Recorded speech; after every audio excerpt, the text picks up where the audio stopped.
I equal to हम क्या जानते हैं I1 प्लस I2, ये भी हमारे पास है।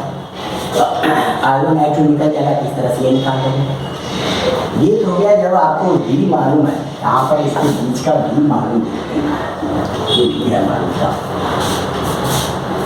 लेकिन V मालूम नहीं है उस कंडीशन में, मान लो ये A है और ये B है। Now potential difference between A and B, yeah, through R1 equal to potential difference between A and B through R2, that is equal to I1 R1 equal to I2 R2। ये हमारे पास result आया। एक आप ये दोनों मालूम है, अब इसमें से चार में से कोई तीन मालूम है तो निकाल सकते हो। अब देखो हमें I1 निकालना है, I2 हटाना है, तो putting I2 equal to I minus I1, ये यहाँ से I चल रहा था, I माइनस I1 इसमें पुट कर दो, तो देखो रिजल्ट आ गया I1 R1 equal to I minus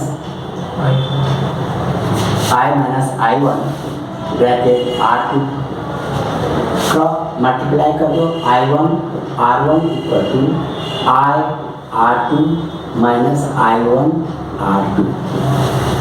इसको बेटा भी सर ये इसलिए बताते हैं, फॉर्मूला याद है मेरे को, बाय द वे भूल गए, हमें किसी का चेहरा नहीं देखना है, हम बना सकते हैं, कैपेबिलिटी होना चाहिए।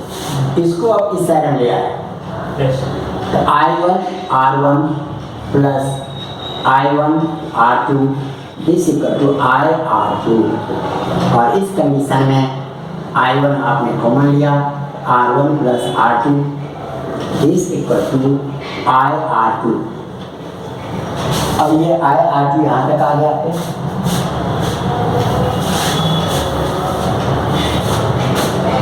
इधर रख कर दो। अब क्या देखो I1 equal to implies I1 equal to I R2 upon R1 plus R2। तो टीचर जो आपको फौरन निकाल देते हैं, ये करंट डेटा यहाँ हमें पता चल गया, इक्विवेलेंट रेजिस्टेंस निकाल दिया। करंट की वैल्यू यदि मालूम है, दोनों रेजिस्टेंस मालूम है, I1 में हमने क्या किया, यही आपके शंटिंग के समय भी पढ़ोगे, R2 upon R1 plus R2 और ब्रैकेट I लिख देते हैं। ये फॉर्मूला आपको याद रखना है। अब इसी तरह से यहाँ पर यदि मुझे I2 निकालना रहता तो पूरा प्रोसेस करते हैं, तो उस कंडीशन में I2 इक्वल टू बोलो दीपांशु, इसका फॉर्मूला क्या हो सकता है? इस फॉर्मूले में आपने क्या टेक्निक सीखा? I1 निकालना था तो R2 हमने ऊपर लिखा, ये सेम ही रहेगा। इसमें क्या हो जाएगा R1 upon R1 plus R2 upon I into I। Now you are able to solve problem based on electric current। अब आप आराम से I1 I2 निकाल सकते हैं।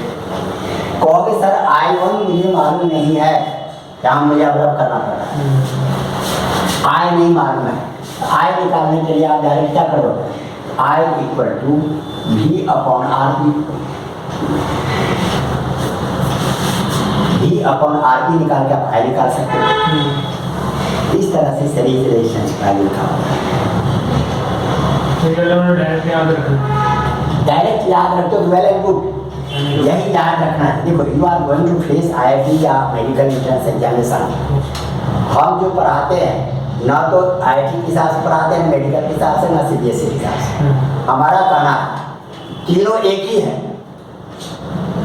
यदि किसी बच्चे को ये सब नहीं मालूम है, फॉर्मूला कितने दिन तक याद रख पाओ, कंप्यूटर तो नहीं बेटा जीप में स्टोर करते हैं। तो आपको जब CBSE पढ़ते हो, देखो CBSE के हिसाब से ये हो गया, आपको निकाल के दिखाना पड़ेगा। और कहोगे सर यहाँ पर क्या, यहाँ निकाले नहीं, यहाँ नहीं, सिमिलर नहीं। वही जब फॉर्मूले के रूप में यूज करते हो, दैट इज एक जेई मेन हो गया, एडवांस हो गया। बेटा यहाँ आकाश में नरेगा में इतने फीस देते हैं, यहाँ तो फीस कम भी देने को तैयार नहीं है लोग। नंबर एक, किसी को जो गारंटी हम कागज पर लिख के दे देंगे, गारंटी देंगे तो गारंटी करा देंगे जेई मेन में, लेकिन ले जाओ अपना फीस वापस। लेकिन लोगों को भरोसा नहीं होगा, सर ही है चलो थोड़ा कम से ही काम कर ले, गलत करा होगा। नहीं तो आप पढ़ा देते हैं यार, वो मैं आपको अटेंडेंस बना देता हूँ, जाके देखो आकाश में अटेंडेंस क्लास लेते, वहाँ भी हम पढ़ाए, मेरा नाम पढ़ाए, सब जगह देखे कुछ नहीं। वहाँ भी वहाँ पर हम क्या करते हैं, इसी टॉपिक को कैसे बताते हैं तो सुन लो। Grouping of resistors is parallel for two resistors, direct ये लिखते इस पर एक न्यूमेरिकल डाल देते, फिर डायरेक्ट करंट I का जो I1 ये नहीं लिखे, इतना नहीं करके ये आपको नोट कर देते और डायरेक्ट ये फॉर्मूला लिख देते, इस पर एक न्यूमेरिकल डाल दीजिए, बस हो गया। तो बच्चे क्या समझेगा? इसलिए बेटा कहीं भी किसी भी सब्जेक्ट में स्टडी करते हो तो पहले टॉपिक्स वाइज कंसेप्ट क्लियर करो, और टॉपिक्स वाइज जब कंसेप्ट आपका क्लियर है तो कोई आपको एंट्रेंस में सिलेक्शन होने से नहीं रोक सकता है। और साथ साथ थोड़ा प्रैक्टिस करो, तो प्रैक्टिस में हमारे बच्चे जितने भी हैं वो 6 बजे का टाइम है, सब लेके आता है। तो पहले जैसा यहाँ एटमोसफेयर रहा नहीं, पहले आ जाते थे लोग दिन भर पढ़ते थे।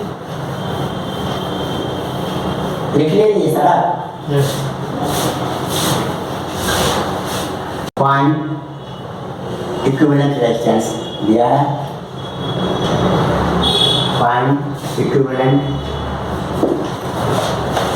रेजिस्टेंस बिटवीन, पहला है A and B,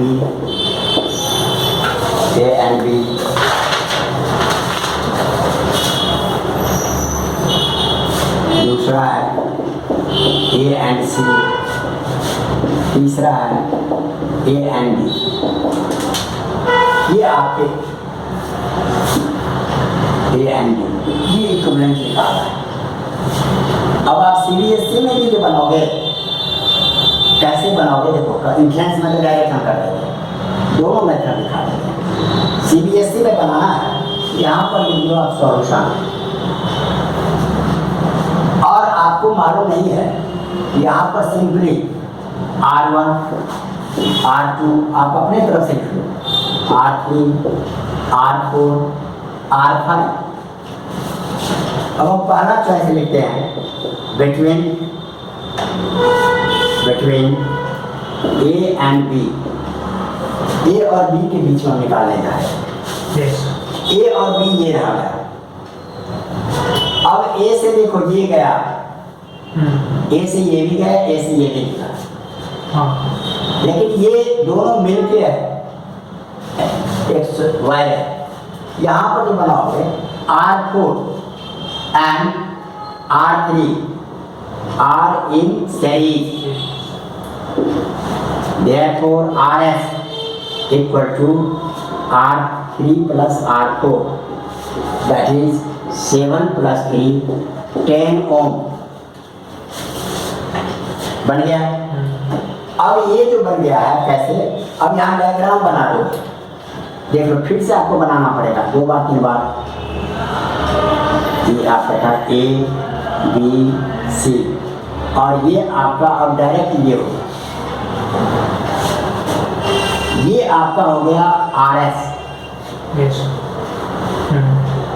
और ये सब आपका है ही, जैसे R5 R1 R2।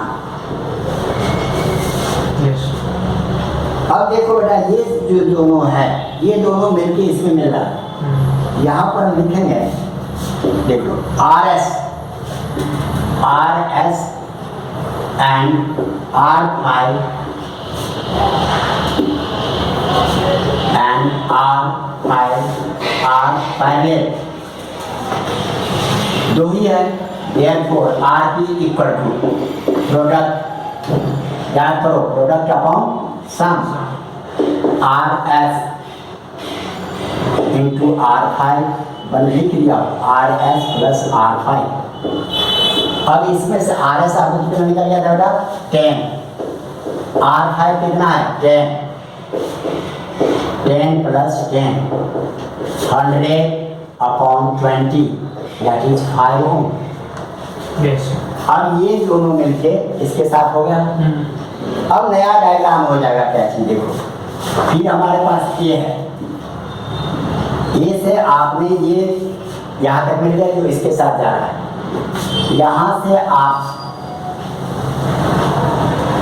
ये हो गया RP और ये हो गया हमारा R2, ये हमारे पास R1 है, यस A और B यहाँ पर है हमारे पास। अब यहाँ लिखेंगे now RP and R2 are in series, therefore RS, अब एक बार हम RS लिख चुके हैं तो RS डैश कर देंगे, कई बार भी RS लिखने पड़ सकते हैं। तो RS equal to RP plus R2, RP निकल गया था 5, R2 निकला है 5, दैट इज इक्वल टू 10। यहाँ से यहाँ तक मिलके 10 हो गया। देखो यस सर ये पूरा मिलके इसके साथ मिल जाए। अब देखो डायग्राम क्या बन जाएगा, A और B, ये हो गया आपके RS डैश और ये हो गया आपका R1। Yes sir Now RS dash and R1 are parallel, therefore RP ऊपर हम यूज कर चुके हैं तो RP डैश लिख देंगे, yes product upon sum that is RS dash into R1 upon RS dash into R plus R1। RS dash क्या निकला था हमारे पास 10 इंटू R1 हमारे पास है 3, 10 प्लस 30 अपॉन, ये उल्टा दिया कैसे RS डैश हमारे पास 10 निकल गए, 10 इंटू 3 अपॉन 20। अब आपका ये आपके देखिए ये इसका पहला आंसर होना चाहिए।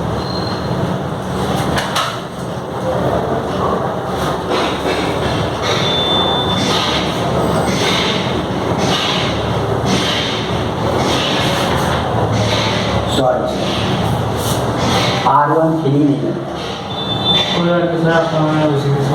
10 ओम है, इसलिए हमारे पास ये हो जाएगा, वही मैंने कहा ये कैसे 10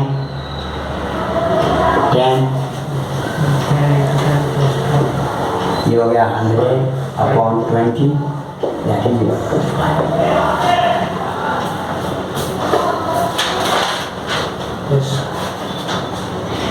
खाली बात है ना, तो बनाने का ये तरीका है। अब शॉर्टकट हम कर देते हैं, समझ में आ गया। सीबीएसई ने कहा था आप इस तरह से नहीं था, इससे क्या हुआ आपका कंसेप्ट क्लियर है और आप आराम से इस तरह के सारे सवाल कर सकते हो। मिटाओ इसके सॉल्यूशन को। हाँ सर अब आपके आंसर हैं सेकंड ए एंड सी, ए और सी ये सबसे आता है। ए और सी यहाँ पर देखो बेटा हमने क्या बनाया R4 R7 R3 and R4 are in series, RS equal to R3 plus R4 that is 3 plus 7 equal to 10 ohm। और नीचे भी देख लो ये भी सही है, ये मिलके यहाँ पहुँचना है। तो इस कंडीशन में RS dash R1 plus R2 that is 10 plus 5 ये 15 ओम हो गया। अब ये डायग्राम क्या बन गया देखो,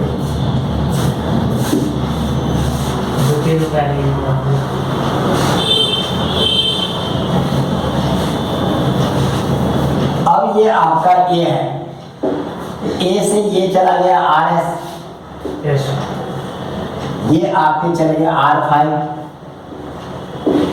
और ये चला गया आपके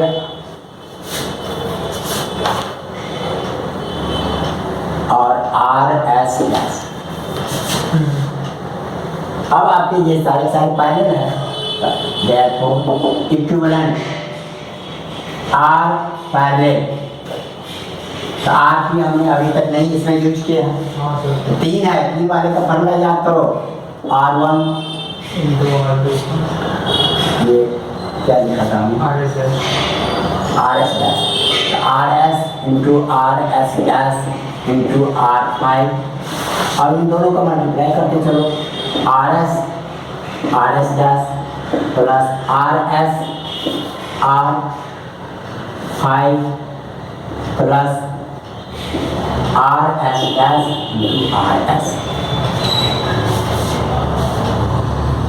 इससे हमने इसको भी किया और 5 और इसमें अंतर आ गया RS 5। इससे इसको भी किया, ये लिख दिया, इसी से इसको किया तो RS R5 लिख दिया, फिर इन दोनों को फिर किया। Yes. अब इसमें आपकी वैल्यू जो है आप देखो, RS कितना है आपका 10, RS dash 15, 10 into 15 into R5 आपका दिया हुआ है 10। अब इन दोनों को भी कर सकते हो, 10 into 15 plus 10 into 10 plus 15 into 10 बन गए। अब इसका आंसर निकाल सकते हो, Yes sir. तो डायरेक्ट निकाल दो। इसी तरह से आपके दे रखे हैं ए एंड सी, ये हम निकाल दिया ए एंड सी। अब ए और बी के बीच में क्या है, फिर 15/4 है, 15/4। अब आंसर जो आया हो, हाँ 15। Yes. अब हमारे पास ए बी के बीच में है। हाँ। अब हम डायरेक्ट ए बी थर्ड या सेकंड है, उल्टा हो गया, ये थर्ड है, ये सेकंड है, ए एंड बी। ए और बी लेना, यहाँ से चलेगा ये जैसे ऊपर से चले थे, ये दोनों सीरीज हो गया, हाँ। जो इसके साथ पैरेलल हो गया तो आपके, और फिर इसके साथ ये सीरीज हो जाएगा जैसे उधर से चले थे, हाँ सर। Same Yes sir. ठीक। बना सकते हो आप। हाँ सर, ये हो जाएगा। सर R3 R2 सीरीज हो जाएगा ना, R3 और R2 बना ही देते हैं। R1 R2 सीरीज, फिर R2 और वो ये R3 और R3 R5 पैरेलल। फिर ये बीच वाले के मैं शॉर्ट कर देता हूँ, थोड़ा देख लो R1 R2 ए और बी के बीच में निकाला, Yes sir. R1 R2 in series, R1 and R2 in sir series, R3 R2 क्यों नहीं लिया? RS equal to R1 plus R2, this equal to 10 plus 5 that is 15। इसके बाद है आपके ये दोनों मिलके इसके साथ parallel, RS is parallel to R5, therefore RT equal to RS into R5 upon RS plus R5। तो देखो RS आपका निकल गया 15 और R5 आपका है 10, 15 plus 10 that is 150 upon 25 that is 6 ओम हो गया। अब ये जो 6 ओम हो गए जो भी निकला वो इसके साथ सीरीज है, R3 and R3 R in series। इस तरह से RS डैश R3 निकल गया आपको 6 और R3 आपका है 7 that is 13, ये 13 ओम निकल गया। Yes. अब ये जब निकल गया जो भी निकले हैं वो इसके साथ पैरेलल है। और R S and R4, RS dash and R4 are parallel।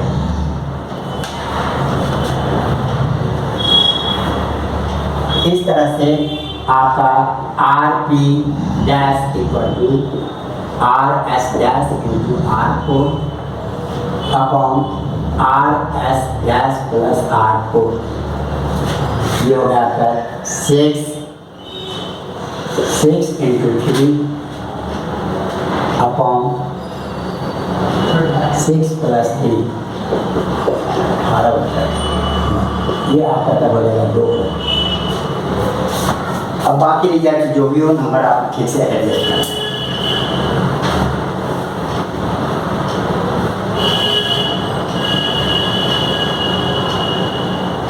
Sir यहाँ कोई मिस्टेक सर हाँ सर ये हो गया सर RS डैश ना और 13 आया है आपने 6 लिख दिया सर यहाँ पे। ये हाँ 13 आया 6